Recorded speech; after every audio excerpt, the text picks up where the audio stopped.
Halo, halo, kita kembali lagi. Di sini kita akan belajar materi bahasa Indonesia kelas 4 bab 5 yaitu bertukar dan membayar.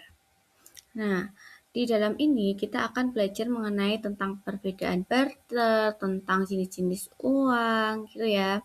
Nah, yang pertama, barter itu merupakan alat tukar menukar barang atau jasa secara langsung terapi kebutuhannya harus saling cocok. Jadi, ketika ada dua orang atau lebih, misal Pak Andi itu membutuhkan beras. Nah, tapi dia tidak mempunyai beras, dia hanya mempunyai buah pisang. Sedangkan Pak Robert itu tuh memiliki beras. Nah, di sini terjadilah kesepakatan antar dua orang. Kalau Pak Andi tadi ingin menukar beras pisangnya dengan beras kepada Pak Robert. Di sini keduanya itu harus berdiskusi dan harus cocok. Kedua-duanya harus setuju untuk menukar barang, itu yang dinamakan barter. Kalau uang itu merupakan alat tukar resmi, tidak perlu saling cocok, cukup memakai uang saja. Uang itu yang sering kita temui saat-saat ini. Nah, kita masuk ke uang ya. Uang itu memiliki dua fungsi, yaitu fungsi asli dan fungsi turunan. Untuk fungsi asli sendiri, sebagai alat tukar, nilai yang dapat ditukarkan untuk memenuhi kebutuhan. Sebagai alat ukur, yaitu nilai hitung besaran suatu barang atau kebutuhan. Nah, fungsi turunan itu apa? Sebagai alat pembayaran selain barang dan jasa. Contohnya membayar pajak.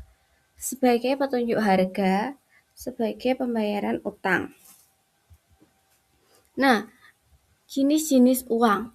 Yang pertama, berdasarkan bahan pembuatannya, itu ada dua, yaitu uang kertas dan uang koin. Ini uang yang sering kita temui sehari-hari, yang sering kita gunakan dalam kehidupan kita. Nah, selanjutnya berdasarkan lembaga menerbitkannya, itu ada uang kartal sama uang kiral. Uang kartal itu diterbitkan oleh Bank Sentral, yaitu Bank Indonesia yang digunakan oleh seluruh masyarakat dalam bentuk logam dan kertas. Uang kiral diterbitkan oleh Bank Umum dalam bentuk cek atau biliet giro. Nah, perbedaannya apa antara uang kartal dan uang kiral?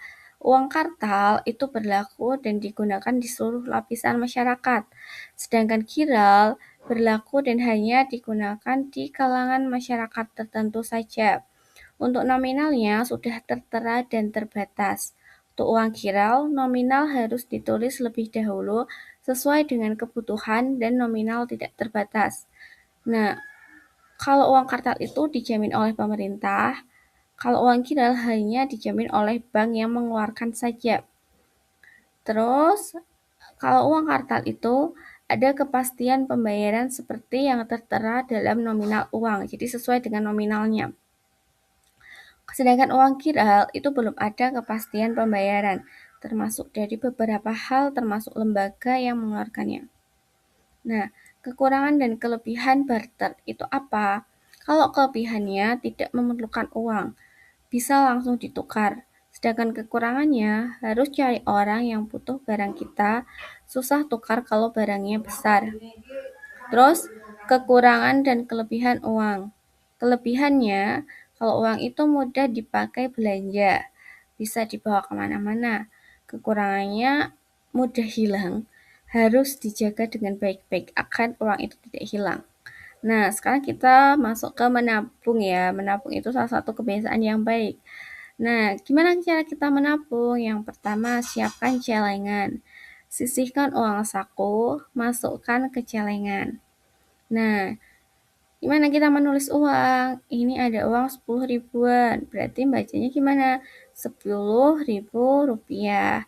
Kalau 20 ribu gimana nulisnya? Berarti 20 ribu rupiah. 50 ribu juga sama, 50 ribu rupiah untuk menulisnya. Nah, gimana kebiasaan baik kita dengan cara mengelola uang yang baik dan bijak? Yang pertama, biasakan menabung sejak kecil. Belanja sesuai kebutuhan. Jadi kalau butuhnya cuma alat tulis, ya kalian perlunya membeli alat tulis, nggak usah membeli mainan yang lainnya. Terus pahami cara menggunakan uang dengan bijak. Nah, kesimpulan pembelajaran ini, uang mempermudah jual beli, kita harus belajar mengelola uang. Yuk, biasakan menabung dan berbelanja dengan bijak. Terima kasih. Wassalamualaikum warahmatullahi wabarakatuh. Sampai ketemu di video selanjutnya. Bye.